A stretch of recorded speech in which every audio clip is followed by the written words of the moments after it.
Yeah, it kind of goes from running a project of my life to actually doing something with some meaning. Like, otherwise, you just feel like you're doing a project managing Exactly. my life, just doing tasks, tick box, and moving Trello cards around to make sure I've completed the thing I need to do. Yeah. Absolutely. Absolutely. So it's interesting how looking at this concept of time and creating what you need to be done and your focus and your awareness around your outcomes. So often we're talking to leaders of team who are getting really frustrated that they don't have ownership and buy-in from their team. There could be a situation where they've got an outcome, a budget that's sort of hitting towards a measurement, a KPI, so to speak, in their business, and everyone knows about it. They've talked about it at nauseum level about it, but they just can't seem to get anybody to sort of have ownership on doing it. And they're like, going, why don't they have the ownership? Right now, often we have business owners, and obviously the business owner has ownership because it's their business, and they're really drawn towards because of that high level of investment they have being a business owner. And it's very often the fact that they're dragging people kicking and screaming towards that result. And then there's also people who aren't the business owner, but they're a department head and they've got their KPIs and their goals and aspirations about where they want to go based on their activity.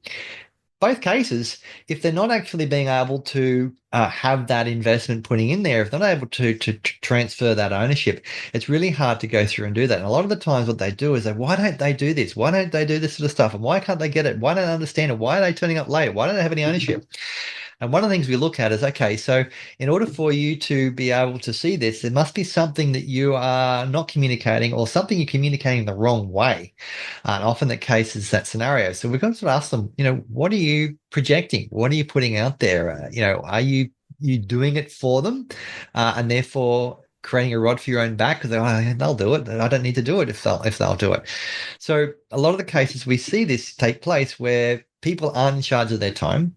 They're not being proactive. They're not having goals themselves, and then wonder why their team aren't also are not invested and not setting goals, not managing their time. So, Shondell, what do you think about that concept of that projection when it comes to leadership of ownership, and how do we get our people to be as invested or have buy-in and ownership of some of the things that we know that we want them to do, but we just can't seem to sell that message?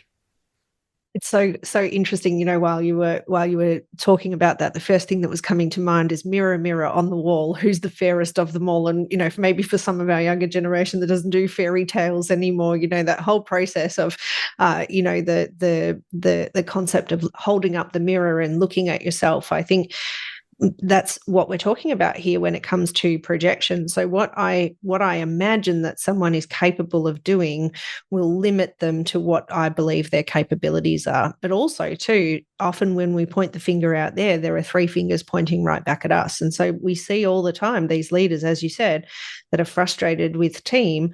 And then when we start digging and dissecting and asking some good quality questions, it turns out that it's actually them in what they're communicating or the lack of what they're communicating that is leaving messages on the table, or not actually allowing the full suite of tools to be transferred or to be delegated. And so the thing that comes to mind is that your belief system as a leader will impact the way that you lead your team. And we actually had a session earlier in the week with a group of executives, so C-suite executives, and we were talking about wealth mindset and how people manage their money and how they manage their time to manage their money. And so let's take a sales manager, for example. If you have a sales manager who has a sales team and we know that there are some industries that are experiencing depressed market or downturn in sales results at the moment. It's not all of them. There is still plenty of business happening out there, but we've seen that there are some industries that are having a bit of a depressed market, or maybe the results have slowed down a little bit.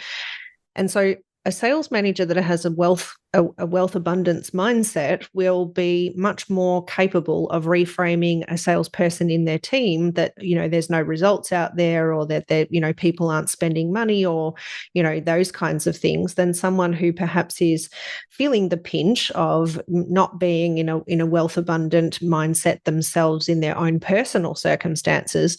That sales manager is probably going to buy into the belief much more freely that there isn't opportunity out there there and people aren't spending money because of their own circumstances. The interesting thing is we often will judge our environments based on our own experiences in terms of opportunity, capability, and that's really the basis of perception is projection. One of my favorite sayings, and it ties in quite well in terms of the time of the year and people assessing what they've achieved and what they haven't achieved, is that, you've got to guard the door of your mind from the things that you don't want to be influenced by that might upset that, because our perception of what's possible is influenced mostly by what's inside our own head and our own belief systems.